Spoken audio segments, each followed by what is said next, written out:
Welcome back. Today marks 50 years since the declaration of District 6 as a whites-only area under the Group Areas Act. To commemorate this date, the Department of Rural Development and Land Reform, as well as the District 6 Museum, are hosting a cultural event at the District 6 Homecoming Centre. The event will also remember the 60,000 people who were forcibly removed from the once vibrant inner city residential area to the Cape Flats. Our reporter Vanessa Poonah is in the area and she joins us now live from Cape Town. Vanessa, good afternoon to you. For an area that was once a multiracial, vibrant place, how have efforts been to rebuild it?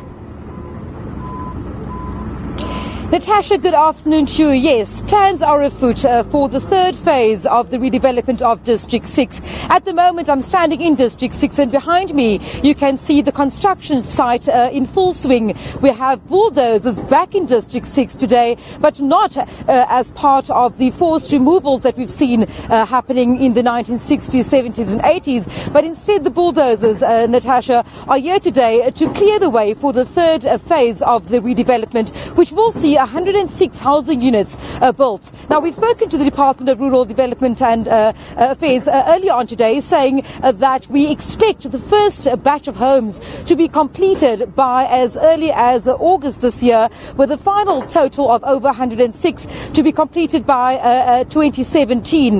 Now, if I can just show you some of the area behind me, District 6, developed in the 1860s, was developed as an area mostly for slaves and workers, but in later years turned out as an area where business people, local merchants all came together, creating this melting pot of cultures and different colors, and just a vibrant community that was District 6 over this area behind me, where you'll see that to my far right over here, 139 housing units have since been built. We also have more than 100 units planned for this area going forward.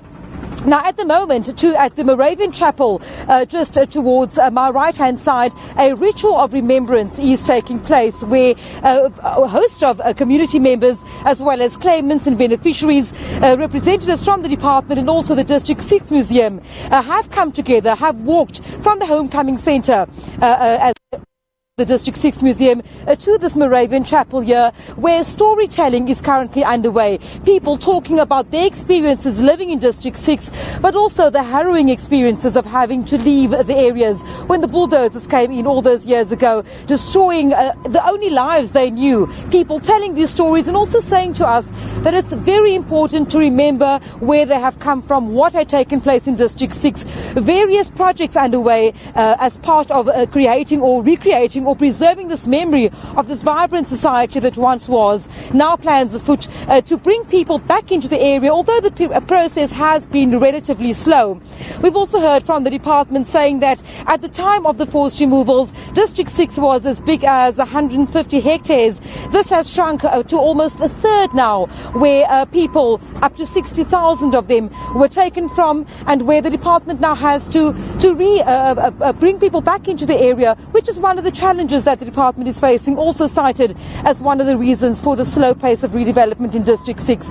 But all day since this morning, we've seen this area a hive of activity, with not only people that have moved back into District 6, but also people that have been on waiting lists for as long as 20 years, coming together saying that they will not give up hope. District 6 is where they come from, and hopefully District 6 is where they'll return to. Vanessa Poonah live from District 6 in Cape Town. Right, well, we will take a short break. Your business news coming up just after this.